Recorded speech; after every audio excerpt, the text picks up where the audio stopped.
ప్రధానంగా గమనించుకోవాల్సిన విషయం ఏంటంటే ఆర్టీసీ బస్సులు ఏదైతే గవర్నమెంట్ బస్సులు ఉన్నాయో వీళ్ళు 500 కిలోమీటర్లు అయిన వాళ్ళని 600 కిలోమీటర్లు అయిన వాళ్ళని వీళ్ళకి ఇద్దరు డ్రైవర్ని ఏపీఎస్ఆర్టీసీ కేటాయిస్తుంది. కానీ ప్రైవేటు ట్రావెల్స్ బస్సులు అయితే 700 కిలోమీటర్లని 1000 కిలోమీటర్లని సింగిల్ డ్రైవర్ని ఇస్తుంది. ఇంకొక డ్రైవర్ పేరుతోటి క్లీనర్లే ఓనర్ని నడుపుతుంటది. వాళ్ళు డబల్ డ్రైవర్స్ అసలు పెట్టుకోరు. ఎందుకంటే వాళ్ళకి ఆదాయమే ముఖ్యం, ప్రజల ప్రాణాలు ముఖ్యం కాదు. సో ఘటనలు జరిగినప్పుడు దీని మీద పోలీసు వారు లేకుంటే ఆర్టీఓ వాళ్ళు ఎంక్వైరీ చేసినప్పుడు ఇదిగోండి ఇంకొక డ్రైవర్ ఉన్నారని చెప్పి చూపిస్తారు తప్పించి నిజంగా అయితే ఈ బస్సుల్లో డబల్ డ్రైవర్లు నడుపుతున్న దాఖలు అయితే ఎక్కడా కూడా కనబడట్లేదు. దీని మీద పూర్తి స్థాయిలో దర్యాప్తు చేస్తే విస్తుపోయే నిజాలైతే మట్టికి బయటకు వస్తాయి. ఖచ్చితంగా ఏదైతే ప్రైవేట్ ట్రావెల్స్ యాజమాన్యాలు చేస్తున్నాయో అది ఖచ్చితంగా ప్రజల దోపిడీ కావచ్చు, వాళ్ళ ప్రాణాలతోటి చెలగాటమే అనేది కూడా చెప్పవచ్చు. ఈ ప్రైవేటు బస్సులు ప్రధానంగా చూసుకున్నట్లయితే టూరిస్ట్ బస్సులుగా పర్మిషన్స్ తీసుకుంటా ఉంటాయి. టూరిస్ట్ బస్సులుగా పర్మిషన్స్ తీసుకొని వాళ్ళు హైదరాబాద్ బిహెచ్ఎల్ మొదలుకొని ఎల్బీ నగర్ వరకు కూడా ప్రతి స్టాప్ లో ఏదైతే ఏపీఎస్ఆర్టీసీ వారు ప్రతి స్టాప్ లో ఆపుతారో ప్రతి స్టాప్ లో ప్రయాణికులు ఎక్కించుకుంటారు. ప్రైవేట్ ట్రావెల్స్ నియమ నిబంధనల ప్రకారం వారు ఎవరు కూడా స్టేజ్ క్యారియర్లుగా బస్సులు తిప్పడానికి లేదు. ఎందుకంటే వాళ్ళు స్టేజ్ క్యారియర్లుగా బస్సులు తిప్పాలి అంటే వాళ్ళు ఎక్కువ మొత్తంలో పర్మిషన్స్ కి ఫీజులు చెల్లించాల్సి ఉంటుంది. కానీ వారు ఎవరు కూడా అవన్నీ చెల్లించకుండా వాళ్ళు టూరిస్ట్ బస్సులుగా పర్మిషన్ తీసుకొని ట్రావెల్స్ పేర్లతోటి దందాలు చేస్తూ ఉంటారు. ఇంకోటి ఏంటంటే వీరు ఇష్టానుసారంగా బస్సుల్లో ఓవర్లోడెడ్ లగేజీలను కూడా ట్రాన్స్పోర్ట్ చేస్తూ ఉంటారు. అసలుకి ఈ లగేజీలు ట్రాన్స్పోర్ట్ చేయడానికి కూడా వాళ్ళకి అనుమతులు ఉన్నాయా లేవా? వాళ్ళకి స్టేజ్ క్యారియర్లుగా ఉన్న బస్సులకి ఈ మీద లగేజీలు తీసుకొని వెళ్తున్నాయి. కానీ ఎందుకంటే రవాణా శాఖ అధికారులు చర్యలు చేపట్టట్లేదు? వారికి ఇవంతా తెలిసి జరుగుతున్నాయి కానీ ఎందుకని వాళ్ళ వైపు కన్నెత్తి చూడలేదన్న క్వశ్చన్స్ అయితే ప్రధానంగా వినిపిస్తా ఉన్నాయి. ఏదైతే ఈ ఘటన జరిగిందో కర్నూలు జిల్లాలో ఈ బస్సు దహన ఘటన ఏదైతే జరిగిందో ఆ బస్సు వివరాలను మనం కనుక పరిశీలించినట్లయితే అది డెహ్రాడూన్ అనే రాష్ట్రంలో బస్సు రిజిస్ట్రేషన్, ఆ బస్సు స్లీపర్ బస్ గా రిజిస్ట్రేషన్ చేసుకున్నారు. దానికి సంబంధించినటువంటి ఎక్స్పైర్ ఇన్సూరెన్సెస్ కావచ్చు, అదేవిధంగా ఫిట్మెంట్స్ కావచ్చు, అదేవిధంగా పొల్యూషన్స్ కావచ్చు, అవన్నీ కూడా ఆల్రెడీ ఎక్స్పైరీ అయిపోయాయి. 2024లోనే ఎక్స్పైరీ అయిపోయాయి. కొన్ని వచ్చేసి మొన్న మార్చి 2025కి కూడా ఎక్స్పైరీ అయిపోయాయి. అయినప్పటికీ వాళ్ళు చూడండి ఎంత ధైర్యంగా బస్సులు నడుపుతా ఉన్నారు. ఇలా బస్సులు నడుపుతున్నారు అంటే వాళ్ళకున్న ధైర్యం ఏంటి? అధికారులు ఏమీ చేయర్లే మమ్మల్ని ఏం చేస్తారు అని బరితెగింపు కావచ్చు, లేదా అధికారులకి వీళ్ళ నుంచి వెళ్తున్న మామూలు కావచ్చు, లేకుంటే ఏదైనా ఒక చిన్న బైకో లేకుంటే ఒక చిన్న ఆటో డ్రైవర్ రోడ్డు మీదకి వచ్చేసి ఏదన్నా సరైన ఇన్సూరెన్స్ పత్రాలు లేకపోతే వెంటనే కఠిన చర్యలు తీసుకునేటువంటి అధికారులు ఇంత పెద్ద ఫోరమ్స్ పేరుతోటి ఇష్టానుసారంగా ట్రావెల్స్ నడుపుతుంటే, ఇష్టానుసారంగా పర్మిషన్స్ లేకుండా నడుపుతుంటే ఎందుకని చర్యలు తీసుకోవట్లేదు?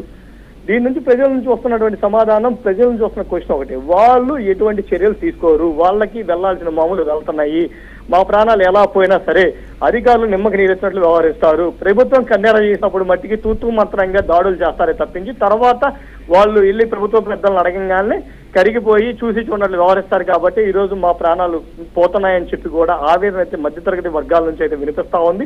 ఏదేమైనా కానీ ఈ ఘటన అనేది ఖచ్చితంగా 2 తెలుగు రాష్ట్ర ప్రజలను కలిసివేసిందని చెప్పుకోవచ్చు. ఇప్పటికైనా సరే అధికారులు నిద్రమొత్తును వీడి ఏదైతే పర్మిట్స్ లేకుండా అదేవిధంగా పర్మిషన్స్ లేకుండా నడుస్తా ఉన్నాయో ఆ ట్రావెల్స్ బస్సుల మీద ఉక్కుపాదం కనుక మోపితే ఇలాంటి ఘటనలు అనేది పునరావృతం కావాలని చెప్పుకోవచ్చు. ఏదైతే ఇప్పుడు కాదు, ఏదైనా రష్ సీజన్ ఉన్నట్లయితే అసలుకి మూలన పడేసిన బస్సులు కూడా తీసుకొచ్చి ప్రయాణికులకి బలవంతంగా వాళ్ళ మీద రుద్దేస్తారని చెప్పి కూడా ఆరోపణలు అయితే ఉన్నాయి. వాటి మీద కూడా దృష్టి సారించకుండా ఇష్టానుసారంగా వ్యవహరిస్తున్నారన్నది ఆరోపణలు అయితే వినపడతా ఉన్నాయి. ఏదేమైనా ఇది టోటల్ గా అధికారుల నిర్లక్ష్యం, అధికారుల ధనదాహం వల్లే ఈ రోజు ఇన్ని ప్రాణాలు బలయ్యాయని మటుకి ప్రజలందరూ కూడా చెప్తున్న మాట.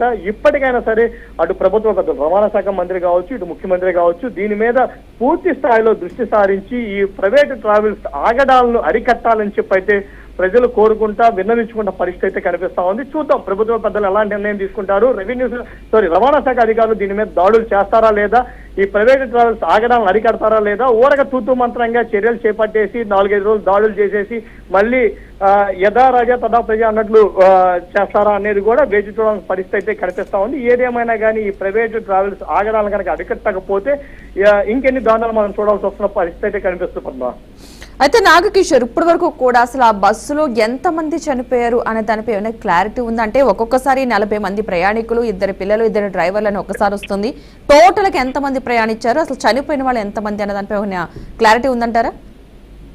ఇక్కడ మనం ఓవరాల్ గా చూసుకున్నట్లయితే మొత్తం కూడా 41 మంది ప్రయాణికులు దాంట్లో ప్రయాణిస్తున్నట్లుగా కూడా మనకి సమాచారం అందుతుంది. మనకి అందిన సమాచారం ఒక 12 మంది అయితే ఇందులో నుంచి బాధితులు బయటపడ్డట్లుగా కూడా మనకి సమాచారం ఉంది. ఆ 12 మందికి సంబంధించినటువంటి పేర్లు వివరాలను కూడా అధికారులు అయితే ఇప్పటికే అధికారికంగా వెల్లడించడం జరిగింది. ఇందులో బయటపడ్డ వారి పేర్లు సత్యనారాయణ, శ్రీలక్ష్మి, నవీన్ కుమార్, అఖిల్, హారిక, జస్మిత, అకీరా, రమేష్, జయసూర్య, సుబ్రహ్మణ్యం, రామిరెడ్డి, వేణుగోపాల్ రెడ్డి ఈ 12 మంది బయటపడ్డట్లుగా పూర్తిగా అయితే అధికారుల నుంచి సమాచారం వచ్చేసింది. ఈ 12 మంది కొంచెం చిన్న చిన్న గాయాలతోటి బయటపడ్డారు. వీరికి కర్నూలు జీజీహెచ్ హాస్పిటల్లో వైద్య సదుపాయాలు కూడా కల్పిస్తున్నామని చెప్పి అధికారులు చెప్పారు.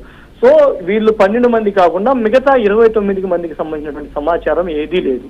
వారు సజీవ దహనం అయ్యారా లేకుంటే ఏంటి వాళ్ళ పరిస్థితులు అనేది కూడా పూర్తిగా అప్డేట్స్ అయితే లేవు. అక్కడ బస్ కాడికి వెళ్లి సహాయ సహకారాలు అందించే పరిస్థితి కూడా కనబడట్లేదు. ఒక పక్క వర్షం, ఒక పక్క మంటల్లో వస్తున్నప్పటికీ కూడా అధికారులు అయితే శ్రమిస్తున్నారు. అందులో ఎవరెవరు ఉన్నారో ఆ బాడీని బయటికి తీయడానికి ఏం చెయ్యాలి, ఇప్పుడు ఆ వేడి ఈ వర్షంలో ఆ వేడి అనేది తగ్గదు. సో దానికి సంబంధించి ఎలాంటి చర్యలు చేపట్టాలనే దాని మీద కూడా అధికార యంత్రాంగం అయితే అప్రమత్తమైంది. ఇప్పటికే అక్కడ అంబులెన్స్లు కూడా ఏర్పాటు చేశారు. ఇప్పటికే దానికి సంబంధించి ఆరోగ్య శాఖ మంత్రి కూడా స్పందించడం జరిగింది. ఏదైతే బాధిత కుటుంబాలు ఉన్నాయో ఆ కుటుంబాలకి మృతదేహాలను ఆన్ ది స్పాట్ అప్పచెప్పే విధంగా కూడా చర్యలు చేపడుతున్నాం. ఫోరెన్సిక్ బృందాలని కూడా బస్ వద్దకే పంపించేసి వారికి సంబంధించి DNA పరీక్షలు కూడా నిర్వహించేసి ఆన్ ది స్పాట్ మృతదేహాలను కూడా అప్పచెప్తామని చెప్పి ఇప్పటికే మంత్రి ఆరోగ్య శాఖ మంత్రి సత్యకుమార్ యాదవ్ కూడా ప్రకటించడం జరిగింది. సో ఈ నేపథ్యంలోనే మనకు అందుతున్న సమాచారం ప్రకారం మొత్తం 41 మంది బస్సులో ఉన్నారంటే 12 మంది ప్రాణాలతో బయటపడ్డారంటే ఇంక 29 మంది వరకు కూడా సజీవ దహనమైనట్లుగా కూడా సమాచారం అందుతా ఉంది.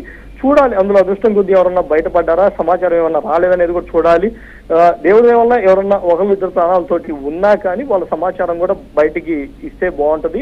మిగతా వాళ్ళకి సంబంధించి కూడా ఏదైతే బంధువులు ఉన్నారో వాళ్ళకి సంబంధించిన సమాచారం తెలుసుకోవడానికి ఇప్పటికే అన్ని చోట్ల కూడా కంట్రోల్ రూమ్స్ ఏర్పాటు చేసి వాళ్ళకి నెంబర్లు కూడా కేటాయించడం జరిగింది. ఏ నెంబర్ బిజీగా వచ్చినా కానీ ఒక నెంబర్ కాకుండా మొత్తం 5-6 చోట్ల అటు జీజీహెచ్ హాస్పిటల్ కావచ్చు, జీజీహెచ్ హెల్ప్ డెస్క్ కావచ్చు, ఇంకో పక్క పోలీసు హెల్ప్ డెస్క్ కావచ్చు, ఇంకో పక్క కలెక్టరేట్ హెల్ప్ డెస్క్ కావచ్చు, ఇంకో పక్క బస్ స్టాండ్ కూడా ఏదైతే ఫోరెన్సిక్ బృందాలను పెట్టేసి ఆన్ ది స్పాట్ మృతదేహాలు చెప్తా ఉన్నారో అక్కడ కూడా ఒక హెల్ప్ డెస్క్ ని కూడా ఏర్పాటు చేయడం జరిగింది. సో ఈ బాధిత కుటుంబాలు ఎవరైతే ఉన్నారో వాళ్ళు ఎవరికైనా సరే ఈ నెంబర్కి కాల్ చేసి బాధితులకు సంబంధించినటువంటి సమాచారాన్ని కూడా తెలుసుకోవచ్చు అని చెప్పి అధికారులు ప్రకటించడం జరిగింది. ఏదేమైనా కానీ ఈ ఘటనతోటి 2 తెలుగు రాష్ట్రాల ప్రజలను కలిసివేసిందని కూడా చెప్పుకోవచ్చు. దీనికి సంబంధించి బాధితులకు అన్ని విధాలుగా అండగా ఉంటాం, న్యాయం చేస్తామని చెప్పి కూడా ఇటు మంత్రులు అదేవిధంగా తెలంగాణ మంత్రులు కూడా ప్రకటించడం జరిగింది. వాళ్ళకి న్యాయం చేసి అదేవిధంగా వాళ్ళకి అవసరమైనటువంటి సహాయ సహకారాలు కూడా అందించడానికి సిద్ధంగా ఉన్నామని చెప్పి కూడా ప్రకటించడం జరిగింది. ఇప్పటికే ఆంధ్రప్రదేశ్ లో ఉన్నటువంటి అందరూ మంత్రులు కూడా స్పందించారు. వాళ్ళకి విచారం కూడా వ్యక్తం చేసేసి బాధిత కుటుంబాలకి కూడా ప్రకటించారు.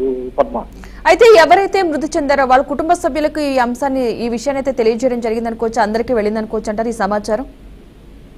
ఇటు మన మీడియా మాధ్యమాల ద్వారా అదేవిధంగా పేపర్ల ద్వారా అయితే పూర్తి సమాచారం అయితే 2 తెలుగు రాష్ట్ర ప్రజలకైతే చేరిందని కూడా మనం చెప్పుకోవచ్చు. ఇప్పటికే ఆ బస్సులోకి ప్రయాణిస్తున్నటువంటి ప్రయాణికుల బాధిత కుటుంబాలకు కూడా ఈ సమాచారం అందినట్లుగా కూడా సమాచారం ఉంటుంది. ఇప్పటికే ఏదైతే ఈ బాధితుల కుటుంబాల్లో మృతి చెందున్నారో అందులో నెల్లూరు జిల్లాకు సంబంధించినటువంటి ఉదయగిరి నియోజకవర్గానికి సంబంధించినటువంటి 4 ఒక తల్లి, తండ్రి, 2 పిల్లలు ఉన్నారు.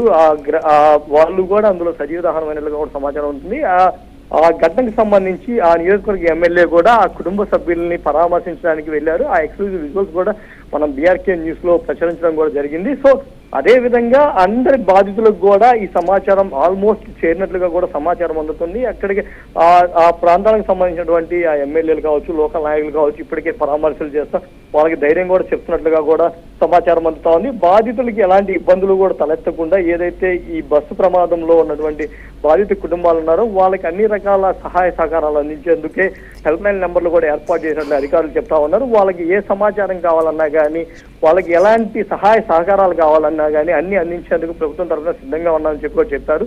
వాళ్ళు ఆ కమాండ్ కంట్రోల్ రూమ్స్ కానీ సహాయ హెల్ప్ డెస్క్లకి కానీ కాల్ చేసినట్లయితే వాళ్ళకి పూర్తి సమాచారాన్ని కూడా అందిస్తామని చెప్తా ఉన్నారు. మృతదేహాల కోసం కూడా ఎక్కువసేపు వెయిట్ చేయకుండా ఆన్ ది స్పాటే అందిస్తామని చెప్పి కూడా చెప్తా ఉన్నారు. ప్రభుత్వం తరఫున తీవ్ర విచారం వ్యక్తం చేస్తా బాధితులకి అన్యాయం జరిగింది కాబట్టి ప్రభుత్వం తరఫున న్యాయం చేసే విధంగా కూడా చర్యలు చేపడతామని చెప్తున్నారు. ఇప్పటికే దుబాయ్ లో ఉన్నటువంటి ముఖ్యమంత్రి కూడా దీని మీద స్పెషల్ గా వీడియో కాన్ఫరెన్స్ ఏర్పాటు చేసుకొని అధికారులకు కూడా కొన్ని సూచనలు ఇవ్వడం జరిగింది. అధికార యంత్రాంగాన్ని కూడా తక్షణమే అక్కడికి బయలుదేరి వెళ్ళమంటం కూడా చెప్పడం జరిగింది. ఇప్పటికే దీనికి సంబంధించి హోంమంత్రి, డీజీపీ బయలుదేరి వెళ్లారు. అక్కడ అధికారులతోటి కూడా సమావేశం ఏర్పాటు చేసుకొని ఘటన మీద సమీక్ష నిర్వహిస్తారని చెప్పి కూడా సమాచారం అందుతా ఉంది.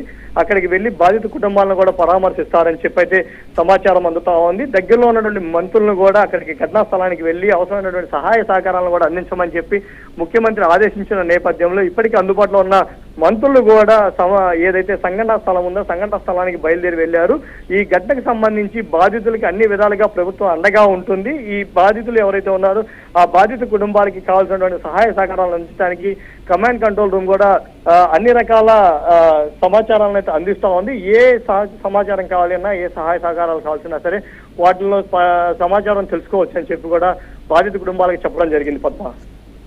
Right, thank you Nagakishore. మొత్తంగా హైదరాబాద్ నుంచి బెంగళూరు వెళ్తున్న వి కావేరీ ట్రావెల్స్ వోల్వో బస్ అయితే అగ్ని ప్రమాదానికి గురైన ఘటన అందరికీ తెలిసిందే. ఈ ఘటన తెల్లవారుజామున 2:14 దాదాపు 2:15 మధ్యలో ఈ ఘటన అయితే చోటు చేసుకున్నట్టుగా తెలుస్తోంది. ఈ ఘటన చూసిన ప్రత్యక్ష సాక్షులు కూడా చెప్పడం జరిగింది. 2:30 గంటల సమయంలో నేను ఈ ఘటన చూశానని, దాన్ని బట్టి మనం అంచనా వేసినా సరే 2:14 నుంచి 15 మధ్యలో అయితే ఈ ఘటన జరిగినట్టుగా మనం ఊహించవచ్చు.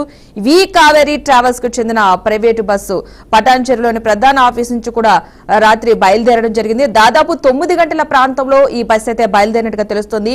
అటు Beeramguda, Gandimaisamma, Bachupally X road, Soraram, Miyapur, Allwyn X road, Vanasthalipuram పాయింట్లలో ప్రయాణికులను ఎక్కించుకుని ఈ బస్సు అయితే వెళ్ళినట్టుగా తెలుస్తోంది. మొత్తంగా ఈ బస్సు బెంగళూరు అయితే వెళ్తోంది.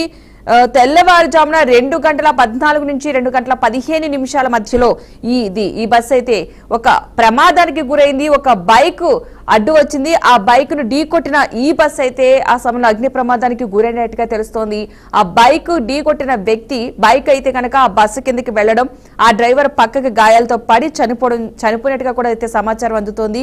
ఆ బైక్ ఏదైతే ఉందో బస్సు కిందకి వెళ్లడం వల్ల అది దాదాపు ఒక 300 మీటర్ల వరకు కూడా ఆ బైక్ నైతే ఈడ్చుకెళ్లడం జరిగిందట. ఈ నేపథ్యంలోనే అక్కడ రాపిడి వల్ల ఫైర్ రావడం, బైక్ లో ఉన్న పెట్రోల్ కి నిప్పంటుకుని ఈ ఫైర్ యాక్సిడెంట్ జరిగినట్టుగా తెలుస్తోంది.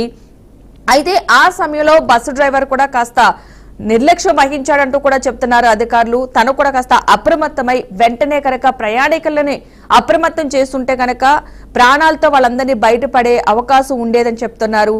తన తోటి డ్రైవర్ని మాత్రమే నిద్రలేపి బయటికి సురక్షితంగా బయటకు వచ్చారు. ఎవరైతే కొంతమంది అలర్ట్ అయ్యారో ప్రయాణికులు వారు మాత్రమే ఎమర్జెన్సీ డోరు చాలాసేపటి వరకు అది ఓపెన్ కాలేదు. ఎప్పుడైతే ఫైర్ అయిందో వెంటనే డోర్స్ అన్ని కూడా మెయిన్ డోర్ కూడా లాక్ అయినట్టుగా తెలుస్తుంది. ఈ నేపథ్యంలో ప్రయాణికులు ఎవరు కూడా బయటికి రావడానికి వీలు లేని పరిస్థితి అయితే అయిపోయింది. చాలా మంది అంటే 2:30 నుంచి 3:30 మధ్యలో జరిగిన ఈ ఘటన వల్ల చాలా మంది ప్రయాణికులు నిద్రమలో ఉన్నారు. సో వాళ్ళు అలర్ట్ అవ్వడానికి కూడా అవకాశం లేకుండా పోయింది. పైగా ఇది స్లీపర్ కోచ్ సంబంధించి ఏసీ బస్సు కాబట్టి పైనుంచి వాళ్ళు కిందకి రావడానికి వచ్చే సమయం కూడా లేకుండా పోయింది. ఫైర్ ముందు నుంచి రావడం, బస్సు డోర్ లాక్ అవడం, ఎమర్జెన్సీ డోర్ ఓపెన్ కాకపోవడం, ఇలా చాలా సంఘటనలు అయితే జరగడం జరిగింది. కొంతమంది ఎవరైతే అలర్ట్ అయ్యి బయటకు వచ్చిన వాళ్ళు ఉన్నారో వాళ్ళు, కొంతమంది అయితే అలర్ట్ అయ్యి మరికొంతమందికి ప్రయత్నం చేశారు కాపాడడానికి. గ్లాస్ అంటే బస్సు డోర్ పగలగొట్టి గ్లాసులు పగలగొట్టి వాళ్ళు కూడా కొంతమంది అలర్ట్ చేసి బయటికి తీసుకొచ్చారు. కానీ ఒక 12 మంది మాత్రమే బయటికి రాగలిగారు ప్రాణాలతోటి. నిజంగా ఇది చాలా బాధపడవలసిన అంశం.